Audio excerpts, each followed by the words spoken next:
गाली देकर अपनों के ही निशाने पर प्रेमचंद्र अग्रवाल। पूर्व सीएम त्रिवेंद्र सिंह रावत ने खोला मोर्चा और कहा माफी तो बनती है। उधर हरदा भी मैदान में कूद पड़े और ठोक दी ताल। प्रेमचंद्र के साथ साथ सीएम धामी को भी लपेट लिया। उत्तराखंड की सियासत में मचा हाहाकार। एक तरफ कांग्रेस फूंक रही पुतला, दूसरी तरफ त्रिवेंद्र और हरीश रावत का हमला। प्रेमचंद्र के प्रेम में बुरे फंसे सीएम पुष्कर सिंह धामी। देखिए अब क्या होगा।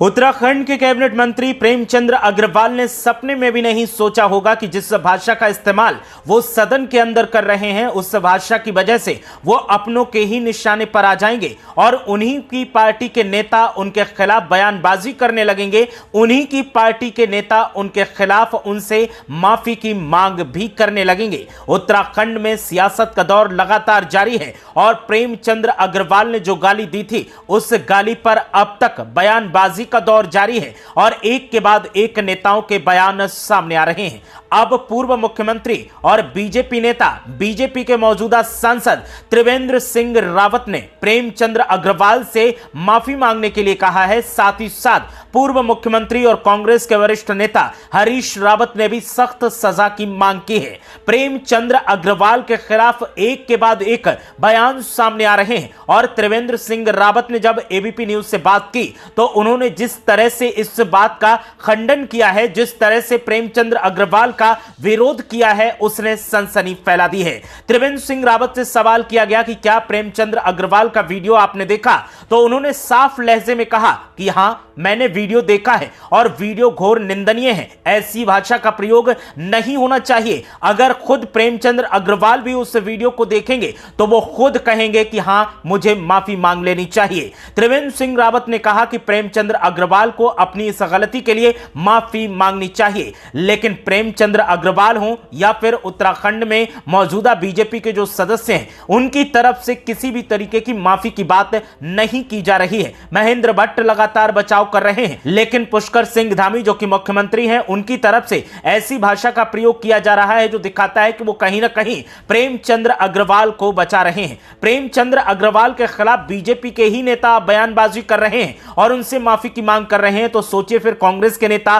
पीछे कैसे रह सकते हैं। और कांग्रेस के अगर नेताओं की बात की जाए तो पूर्व मुख्यमंत्री हरीश रावत से भी जब एबीपी न्यूज ने बात की तो हरीश रावत ने साफ तौर पर कहा कि यह घोर निंदनीय है और कठोरतम सजा होनी चाहिए। उन्हें सजा जरूर मिलनी चाहिए। किसी खास कम्युनिटी के लिए इस तरह की भाषा का प्रयोग करना बिल्कुल भी सही नहीं है और ऐसा करना गलत है। इसलिए प्रेमचंद्र अग्रवाल को माफी भी मांगनी चाहिए और पद से इस्तीफा देना चाहिए। हरीश रावत ने आगे बोलते हुए कहा कि साले शब्द कोई बुरा शब्द नहीं है, बड़े प्यार का शब्द है, लेकिन उसे किस लहजे में बोला जाता है, किसके लिए बोला जाता है, कैसे बोला जाता है और कहां पर बोला जाता है, यह जरूर बहुत मायने रखता है। प्रेमचंद्र अग्रवाल लगातार फंसते जा रहे हैं और हरीश रावत ने जिस अंदाज में अपनी बात कही है, उसने चौंका दिया है।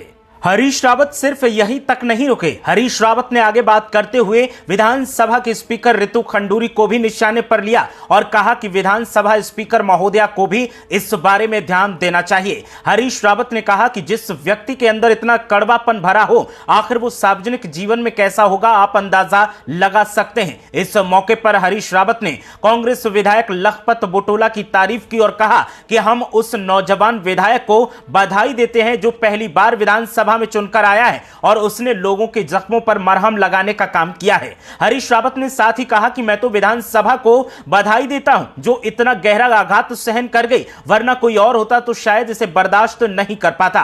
हरीश रावत ने साफ तौर पर प्रेमचंद्र अग्रवाल मामले में अपना स्टैंड साफ किया और कहा कि उन्हें माफी मांगने से काम नहीं चलेगा, बल्कि उन्हें पद से हटा देना चाहिए। सिर्फ हरीश रावत ही नहीं, कांग्रेस के तमाम नेता ऐसे हैं जो लगातार प्रदर्शनों के सहारे कांग्रेस पार्टी की तरफ से बीजेपी पर दबाव डाल रहे हैं और बीजेपी से मांग कर रहे हैं कि प्रेमचंद्र अग्रवाल को पद से इस्तीफा दिया जाना चाहिए और प्रेमचंद्र अग्रवाल को सरकार से बाहर किया जाना चाहिए। कांग्रेस पार्टी की तरफ से हर रोज कहीं ना कहीं पुतला फूंका जाता है और हर रोज कहीं ना कहीं धरना दिया जाता है और मांग लगातार सरकार से यही है कि अगर पुष्कर सिंह धामी वाकई पहाड़ के लोगों को मोहब्बत करते हैं, वाकई पहाड़ के लोगों का सम्मान करते हैं, तो फिर उन्हें अपने मंत्री के खिलाफ एक्शन जरूर लेना चाहिए। प्रेमचंद्र अग्रवाल का यह मामला लगातार सुर्खी सुर्खियों में छाया हुआ है। जिस दिन प्रेमचंद्र अग्रवाल ने सदन में गाली का इस्तेमाल किया था, उसी दिन से वो नेताओं के निशाने पर हैं और प्रेमचंद्र अग्रवाल जितने लोगों के निशाने पर हैं, उससे कहीं ज्यादा उन्हें बचाने का काम सरकार की तरफ से किया जा रहा है, बीजेपी संगठन की तरफ से किया जा रहा है।